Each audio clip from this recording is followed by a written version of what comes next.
بسم الله الرحمن الرحيم. الحمد لله رب العالمين، والصلاة والسلام على رسول الله الأمين وعلى آله وصحابته أجمعين. ربنا آتنا في الدنيا حسنة وفي الآخرة حسنة وقنا عذاب النار. برایانی بەڕێزم لە بابەتی لە پرۆگرامی زات قۆناغی یەکەم لە بابەتی حەدیثی پێغەمبەر صلی الله عليه وسلم فرموودە گەیشتونەتە حەدیثی دوانزەیەم لاپەڕەی 60. كاكازات بفرما. الحديث الثاني عشر عن جندب بن عبد الله بن سفيان البجلي رضي الله عنه قال: سمعت النبي صلى الله عليه وسلم قبل أن يموت ب5 وهو يقول.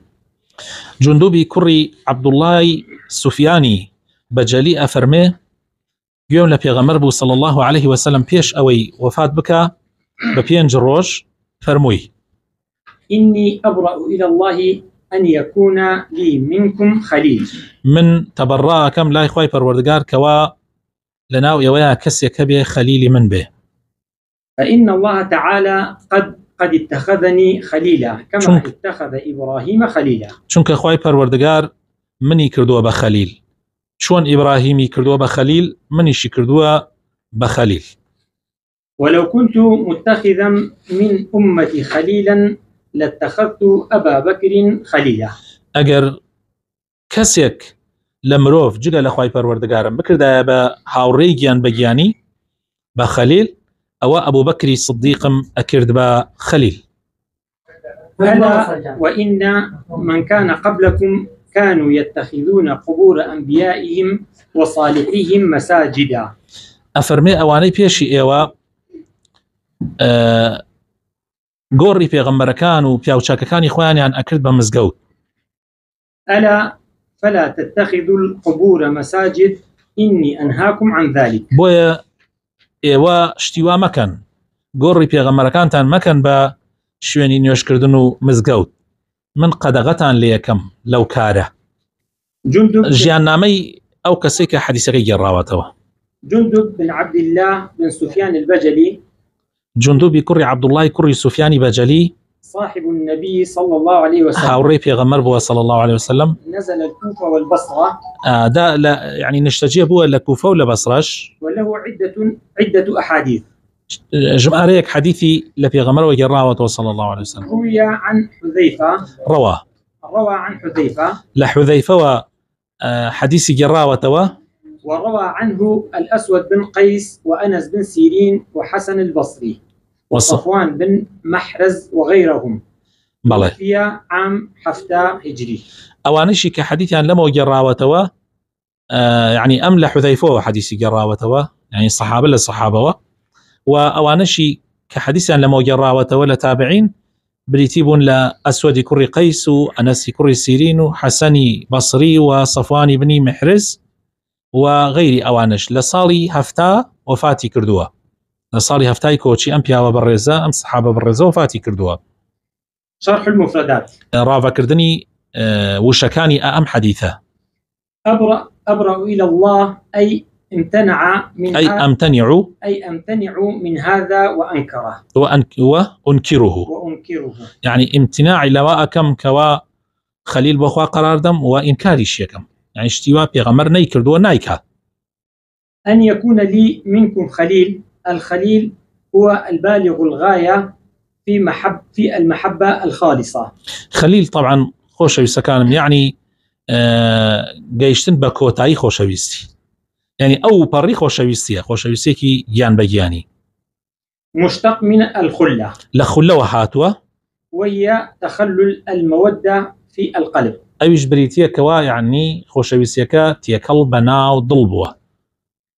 وإنما كان ذلك لأن قلبه صلى الله عليه وسلم قد امتلأ من محبة الله وتعظيمه ومعرفته، فلا يسع لمخالة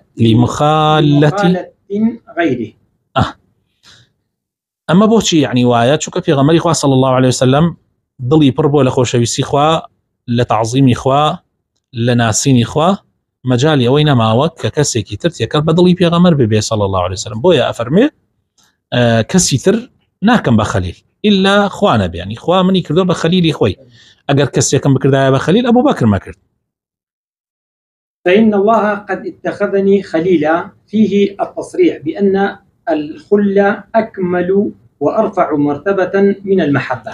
طبعا أم برقيا فإن الله قد اتخذني خليلا، أما بصراحة بس يواكا كخلا، يعني مرتبي خلا خليلي لمحبته برسترين مرتبة كان كاملترين مرتبة كان خوشويسية، يعني لو يعني خلاتك كوتاي خوشويسية أو بريتي بالله. فائدة إثرائية، فائدة دولة منكر. قال ابن القيم: وأما ما يظنه بعض الغالطين من أن المحبة أكمل من الخلة، وأن إبراهيم خليل الله ومحمد صلى الله عليه وسلم حبيب الله، فمن جهلهم. بالله أفرمي هني كسي وأزاني كهليان كردوا وأزاني محبة لخلة جورتله يعني تواوتله. خوي تعالى إبراهيم كردوته خليلي خوي، بس محمد كردوته حبيبي خوي. أو طبعا لنا فاميانا لنا زانين أو قساكن هليان كردوا. فإن المحبة عامة والخلة خاصة. چونك محبة شتيكي عامة بو همو كسا، بلام خلة شتيكي تايبته يعني خوشويسيكي تايبته، وهي نهاية المحبة. أويش أو بري خوشويسية، خلة أو بري خوشويسية. وقد أخبر النبي صلى الله عليه وسلم أن الله قد اتخذه خليلا، ونفى أن يكون له خليل غير ربه. يعني في غمر صلى الله عليه وسلم أو يبو معنرون كردوتو كوا خوي تعالى أي كردو بخليل، ونفي أو كردو كوا كسي كتر يعني كرابي بخليل، يعني غير خوا كسي كتر كرابي بخليل خويان. يعني هلا بل أوا خوا أمي كردو بخليل رازي نبوه في غمر صلى الله عليه وسلم كسي كتر بخليلي بوي نبوه، يعني أصلا بوي نبوه بله، مع إخباره بحبه لعائشة ولأبيها ولعمر بن الخطاب رضي الله عنهم وغيرهم. بله يعني بس يواك خليلي تايبت كراو بخواه، بلا محبات لتشنشينا بس يوي كردوك عائشة خوشه، يعني لها مكزياتر باوكي عائشة خوشه، عمر بن الخطاب خوشه، لشوني كترا فرمي بمعاذ فرمي والله من زورتهم خوشه. يعني خوشويسية معناها قشتيها بس خلك تايبتها. يتخذون قبور أنبيائهم وصالحيهم مساجد، يعني يتخذون من تلك القبور مساجد يصلون ويتوجهون إليها في دعائهم ورغبتهم وطلبهم. بله يعني كاتي الله قبري في غمرة كان يعني أكرد قبري صالحين يعني أكرد بمزقود، أما مقصد أويك أو قبرانيان أكرد بمزقود تيا نوجي أنا كرد يا روي أنا كرد أو قورانا يعني لنا أو قورانيا شوني كان دروسة كرد وكم مزقود وكقبركي تيايا يعني لسر قبرك مزقود كان دروسة كرد ويتوجهون إليه وإليها، والروي أنا كرد أو قبرانا لدعاء كردني أنا لدعوة كاريكاني أنا لرغبة حزكاني أنا بله. فلا تتخذوا القبور مساجد إني أنهاكم عن ذلك، تأكيد للنهي. أما تأكيدي أواك قد غكراوة إني أنهاكم عن ذلك بله، وتحذير من هذا المنهي عنه، وأقدار ما نكاتوك ورياي أوشت نهي ليكراوة، وهو اتخاذ القبور مساجد. أيش أويك مزقود تكان بكي بمزقين قبر سانك قبر كان بكي بمزقود أو نهيتشيا أويك قبر كان بكي بمزقود. الشرح الإجمالي للحديث. بختي شرحي أم حديثة.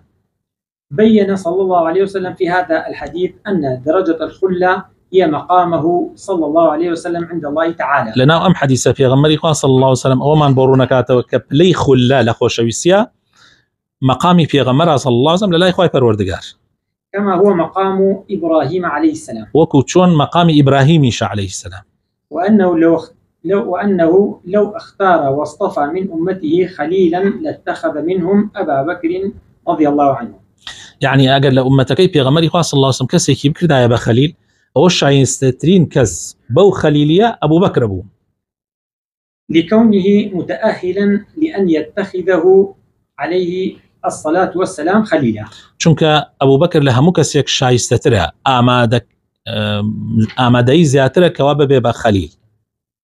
لولا المانع، ئەگەر ئەو مانع نەبووایە کە خوا خەلیلی پێغەمبەرە صلی الله عليه وسلم، وهو أنه عليه الصلاة والسلام امتلأ قلبه بما تخلله من معرفة الله تعالى ومحبته ومراقبته، فلم يتسع قلبه لخلة غير الله عز وجل. أو مانع چیە کە ڕێگرە نایە لێ پێغەمبەر صلی الله عليه وسلم مرۆڤی خۆش بێ، ئەویش ئەوەیە کە خۆشەویستی خوا و ناسینی خوا و چاودێریکردنی خوا و تعظیمی خوا تێکەڵ بە دڵی پێغەمبەر بووە صلی الله عليه وسلم، نەیەڵاوە مەجالی نەیەڵاوەتەوە کە کەسێکی تر بڕاتە ناو ئەو دڵەوە بەو شێوازە، یعنی ئەو شێوازە. بەڵێ بدرجة خلة، بەڵێ بگاتە دەرەجەی خولە. بەڵێ. ثم بين الرسول صلى الله عليه وسلم عظيم أمر التوحيد. أم جهلم حديثة في غمري خاص صلى الله عليه وسلم بومان رونكاتو، يعني أومان بور درخا لم حديثة كتوحيد شتكي زور قورية، وحذر من الشرك، وهروها وريامان شكاتو لها وبش بالرياردان، وسد كل طريق موصل إليه، وحمور رقايك بقاد بشرك داي أخا في غمري خاص صلى الله عليه وسلم. فنهى الرسول صلى الله عليه وسلم عن البناء على القبور. هيك لو رجعنا كأبيت معي شرك بالكو أتوانا بلهم رجعي كي زور سركية بوشري قراردان أبيش بناء كردنا لسر قبر، وعن اتخاذها عيدا، وبيك يبشوني ججن، يعني ججن يعني مقصد ونية، يعني بروي لو ججن مكي نا يعني سرداني بون منا روجي لدايق بوني، وبون منا روجي وفاتي، وبون منا اللي آهنگ بجيريو. وعن اتخاذها مسجد لئلا يفضي ذلك إلى عبادة أصحابها. هروها نابي طبعا نهي كردوا بيكي بمزقود بو أوي ولخاوني أو أنك كوا دسكن ببارستني أو قبرانة. بله. وطلب قضاء الحوائج منهم، يعني لئلا يفضي ذلك إلى عبادة أصحابها، لبر أوي كأو خبرة يعني أو عبادة هنا كردنا زيارة كردنا بو أوي واتخاذي وبيك بشوني ججن لدايق بوني ومردني ومناسبات كان لي أنجام بدي يعني أو أبيته هوي أوي كوا عبادتي أو كسانة خاوني أو قبرانة، وطلب قضاء الحوائج منهم، وواكات كوا داواي بيوستي كان لأوان بكي. وبين صلى الله عليه وسلم أن هذا هو صنيع الأمم السابقة، وفي غمري صلى الله عليه وسلم ويرون كلوتو كوا أما كرداري كيا أمتكاني بيشي إسلام، وأن هذا هو أصل ابتداء الشرك في الناس، وأصل وبنرتي الشريك قراردان لنا وخلقيا لمدس فكر لقوم نوح بمدس فكر خوابنا من ده. فوائد الحديث: سودكاني أم حديثة حماية النبي صلى الله عليه وسلم لجناب التوحيد وتمام حرصه على أمته. بيغمري صلى الله عليه وسلم حماية يكخوا ناسيك يكخوا برسيك وزور حريصة كوا أمتكي خوا برزبن يكخوا برزبن، وتحذيرها أن تقع في الشرك، وزور أقدار ينكاتو كون توشي هاو باش برياردان نبن، حيث لم يترك صلى الله عليه وسلم بابا من أبواب الشرك إلا سده حتى قبيل موته بأيام قليلة.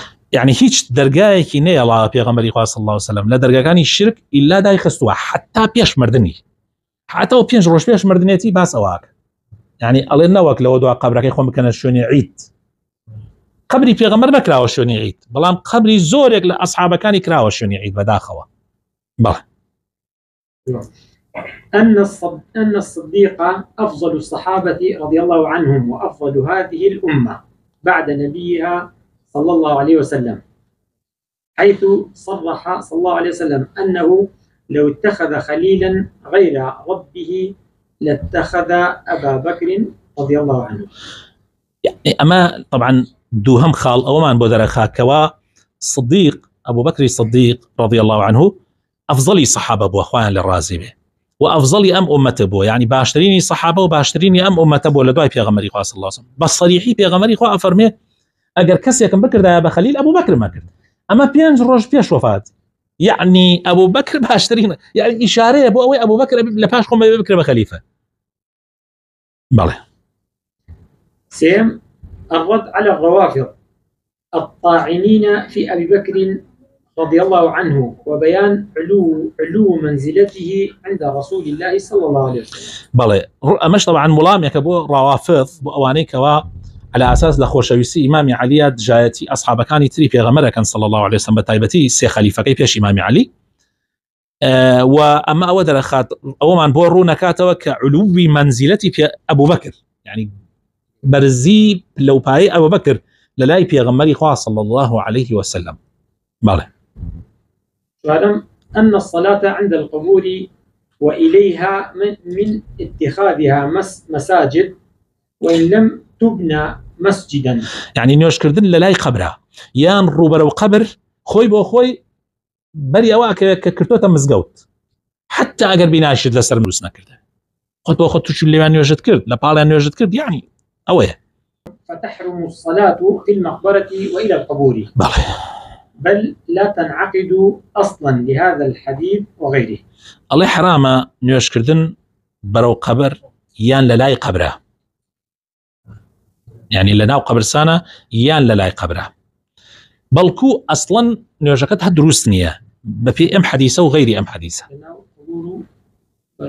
بله للاي قبره ولناو قبر سانة بله يعني لناو قبر سانة والروبة لو قبركش يعني هردو شيء وكهر حرامة يعني سق لناو قبر سانة قبلي ليرن يوشكم نابي اي قبر سانة قبل خيتا بشتت يعني بيخ درشتا اوبر يعني فصل كامل بين قبر سانة وجا دروسة وهروها دروس شنية روب كيتا قبر طبعا ما خوي بو خوي امان حرام ترى ها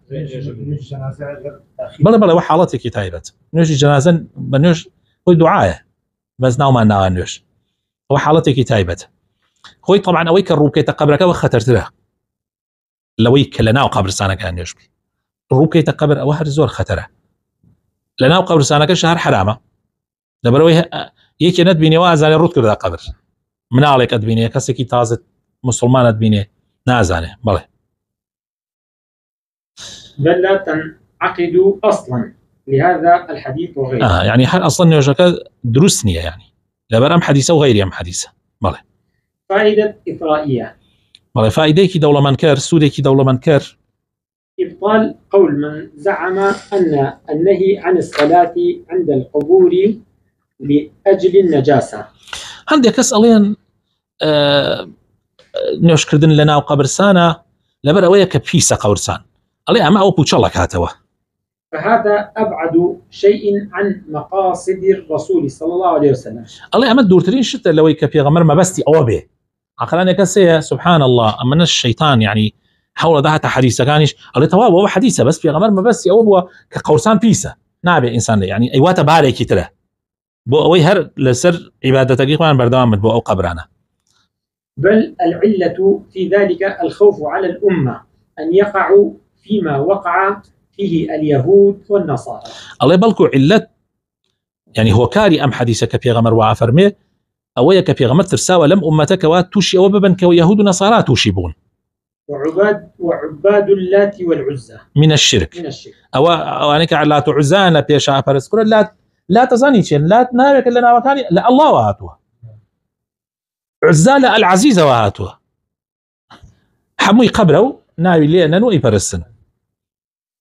ويدل على ذلك أن النبي صلى الله عليه وسلم لعن اليهود والنصارى على اتخاذ قبور أنبيائهم مساجد. الله يبلغ ما لسلام قصة ويك يا غمري خاصة وسام لعنت ليهود جولكاكا لويك خب مزجوت كان يعني قبر سنة كان يعني كردوتا مزجوت يعني معقول لبل أوي شو أنا كبيس بلعنتي لي بكره يعني لبروي والله قورسان في سنوجي تياما كان هالكسر سنوجي تياما كان لعنتي بل يعني لعنت لبرو ناكري لعنت لبر شيء أكل لبرو أكل كتوئي برستي لبر الشركة كيا ماله. ومعلوم قطعا أن هذا ليس لأجل النجاسة. الله معلوم أوي كشتكي معلومة وزور قطعية كوا أما أو لعنة لبر خاطري نجاسة كنية لبر خاطر بيسيتي فهي من أنظف وأطهر البقاع عندهم. الله لا أوان أوش أنا أي سبرة ونمونا هر قبرستان هر قبر كمال إسا خلق أي برسته پاکترین شوێنە وا پاکیان کردوتەوە جوانیان کردوتەوە ئەسڵەن هیچ شینێکی تیانە حتا جوولەکە و نەساراش هەروانە لكن لكونها ذريعة إلى الكفر والشرك بالله تعالى بەڵکو ئەمە لەبەرەوە حرام کراوە چونکە ئەمە بەرەو شرک و کوفر ئەبا ئینسان بەرەو شرک و کوفر ئەبا بەڵێ فائدەیەکی تر النهي عن بناء المساجد على القبور ووجوب هدم القباب التي بنيت عليها الله قدغه كراوه لبناي مزگەوت لەسەر قبر وهدم وڕۆخاندنی هەر قوبە و شتێکە لەسەر قبر دروست دەکرێت ئەمر کراوە بڕۆخێنرێ. قال شيخ الإسلام أما بناء المساجد على القبور فقد صرح عامة الطوائف بالنهي عنه متابعة للأحاديث الصحيحة. الله بناكردن لسر قبر يعني بناكردني مزقود لسر قبر أو عامي طوائف إسلام يعني بصراحة عامي طوائف يعني علماء إسلام بصراحة قد غيان ليكردوها لبر أم حديثانك هاتوها ماله. وقال ابن القيم يجب هدم القباب التي بنيت على القبور لأنها أسست على معصية الرسول صلى الله عليه وسلم. ابن القيم فرمي واجب أو قباني كلسر قبر دروس كراوة بيروخيني چونك أما لسر شيء أساسي بنا كراوة لسر معصيتي في غمري خواه صلى الله عليه وسلم بنا كراوة بويا يويس بالروخين لي بلان بحكمته أبي معاملة لقل أمشتيا بكري يعني نابتو قبية بالروخيني دو عيدو قبية جوان تدروس كان يعني أبي بحكمته تو أمل ناود الخلق دريكي إم جابي روخيني نوك تو ببي تماي أو يخلق زياتر بند يا بيوز ببن بو قبرانوا. وصلى اللهم وبارك على حبيبنا محمد وعلى آله وصحابته أجمعين.